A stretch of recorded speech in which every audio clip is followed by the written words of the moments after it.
Alright, so what's up guys, gandekstech here. I'm going to be comparing three amazing budget gaming mice, all for under $40.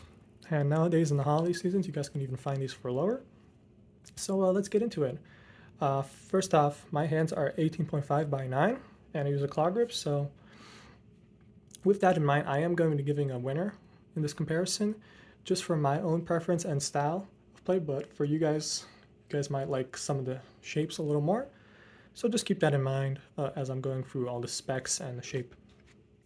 Alright, so first we're going to get into the Viper Mini. Alright, so here is the Viper Mini.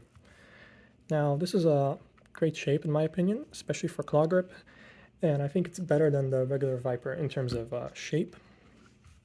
Some of the key specs of this mouse are has a 3359 sensor that goes up to 8500 DPI. However, I do find the lift-off distance to be a little bit high on this mouse. However, you do get used to it, and it's still a very well-performing sensor. For the main clicks, you got Razer optical switches, first gen, which are rated for 70 million clicks. And I do find them to be very well implemented on the Viper Mini. They sound nice and crispy and give you a good tactile feedback.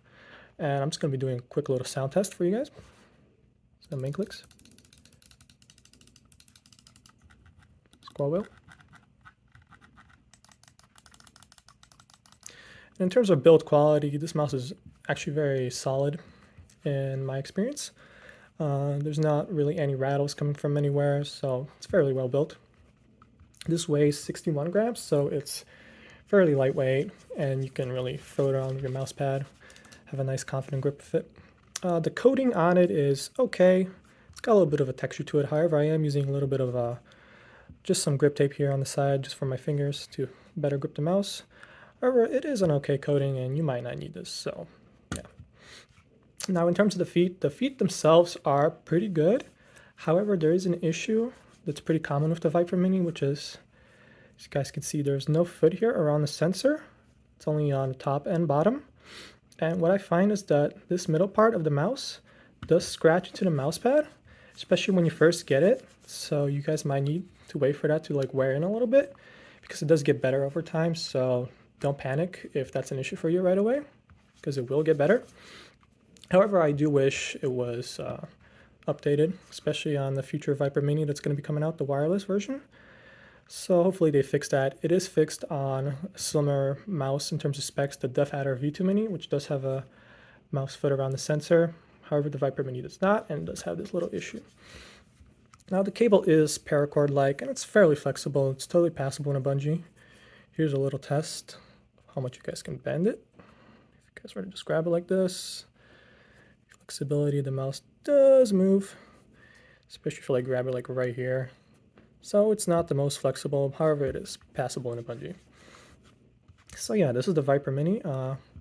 Very highly recommended, very popular in the mouse enthusiast community, as a lot of people are waiting for the wireless version. So yeah, next we're going to be taking a look at the Rival 3. Alright, so this is the Rival 3. Now this mouse comes in at 30 bucks, however you can find it for cheaper, especially nowadays. And I think it's just another great option for you guys to consider and pick up. So it has a TrueMove Core sensor, which goes up to 8500 DPI. It's similar to the Viper Mini. And I find the performance of this mouse to be pretty much identical in terms of lift-off distance. And the coating of the mouse is fairly slippery. It does have a little bit of a texture to it. However, it is a little more slippery than something like the Viper Mini. And I have grip tape on the sides and triggers. The clicks are rated for 60 million. I'm going to give you guys a quick little sound test.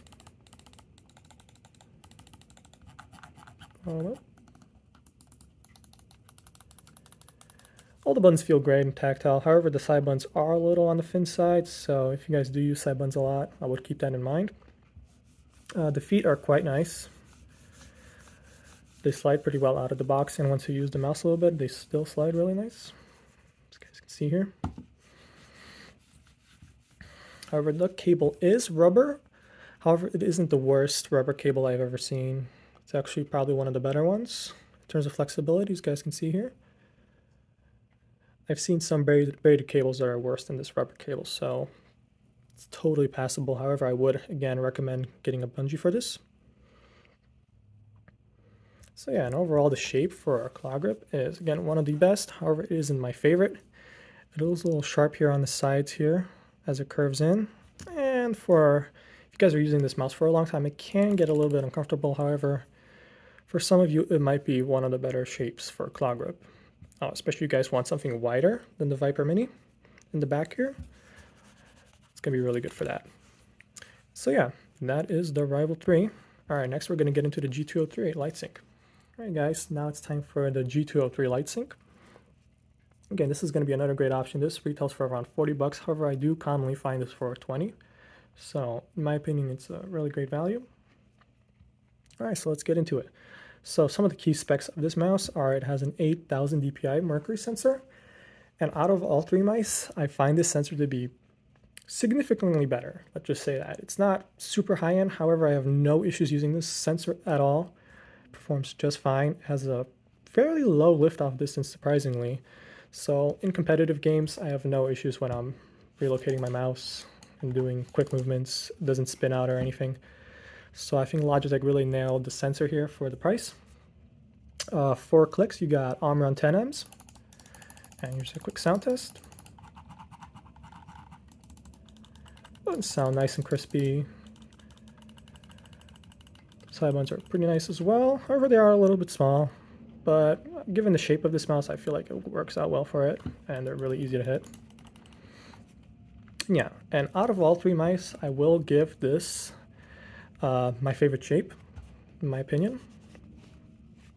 Just because it curves in here a little bit, I feel like it gives me the best sort of control and support in the back of my hand here.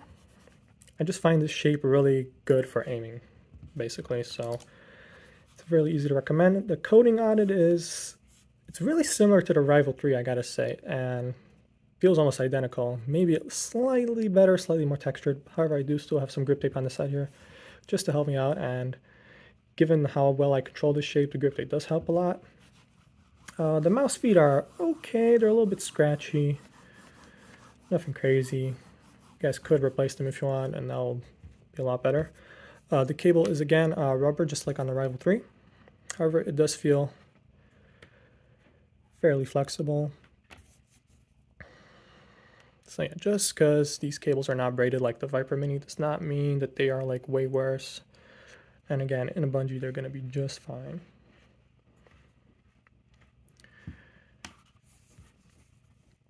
Alright, so that was the G203, so I'll get back and put all three mice back on the pad, and I'll give you guys my winner. Alright guys, so now that we have all three mice back on the pad, in my opinion, the winner of this comparison is going to have to be the G203. Just because, mainly for two reasons. I find the shape to be the best, and I find the sensor performance to be the best, so it's the one I want to keep on my desk the most out of all three. And I gotta give the tie to both the Viper Mini and Rival 3. I think they're both fantastic options. Just depends if you guys want a wider back or a more slimmer back. So wider on the Rival 3 and more slimmer on the Viper Mini. However, they both perform really well and they're very similar in that regard. And yeah, so I hope you guys enjoyed this little quick comparison. Subscribe if you guys want to see more. Thank you for watching.